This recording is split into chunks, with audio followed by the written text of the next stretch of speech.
बाभुळगाव अपहरण प्रकरणातील अनिकेतच्या मारेकऱ्यांना 29 मार्च पर्यंत पोलीस कोठडी।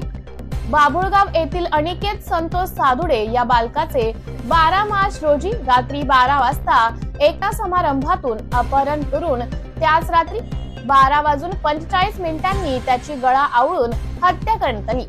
ही बाब पोलिसांच्या लक्षात आली नाही पाहिजे म्हणून अपहरण नाट्य घडून आणून एक 5 पानी पत्रातून अनिकेतच्या सुटकेसाठी 60 लाखाची खंडणी मागितली असं आरोपीने कबूल केल्यामुळे दिनांक 21 मार्च 2025 रोजी हे हत्या प्रकरण उघडकीस आले। यातील अपहरण व हत्या प्रकरणातील आरोपी प्रणव पद्मणे वय 20 वर्ष व शुभम इंगळे वय 20 वर्ष या दोन्ही आरोपीला काल न्यायालयासमोर हजर केले असता त्यांना न्यायालयाने 29 मार्च 2025 पर्यंत पोलीस कोठडी सुनावली आहे। दिनांक 21 मार्च रोजी वाशिम पुसद मार्गावर अनिकेत सादुडेचा मृतदेह सापडल्याने सर्वत्र एकच खळबळ उडाली होती। अल्पवयीन अनिकेत सादुडे याचं 60 लाख रुपयाच्या खंडणीसाठी अपहरण करण्यात आलं होतं। 12 मार्चला हे अपहरणाचं प्रकरण घडले होते।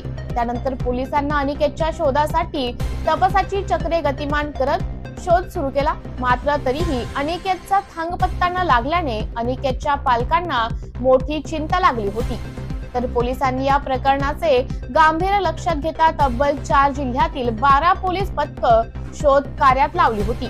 अखेर 10व्या दिवशी अनिकेतचा मृतदेह सापडल्याने सादुडे कुटुंबावर शोककळा पसरली आहे। या प्रकरणातील दोन्ही आरोपींना आज न्यायालयाने 29 मार्च पर्यंत पोलीस कोठडी सुनावली आहे। दरम्यान अनिकेतचे वडील संतोष सादुडे यांनी या प्रकरणात अजून कोणीतरी मास्टरमाइंड असू शकते अशी शंका उपस्थित करत सीबीआय किंवा सीआयडी चौकशीची मागणी केली आहे। आता पोलीस कोठडी दरम्यान अनिकेतच्या मारेकऱ्यांकडून अजून कोणती माहिती हाती येते याकडे सर्वांचं लक्ष लागलं आहे। पाहत रहा वत्सगुल्म लाईव्ह, आपली संस्कृती आपला वसा।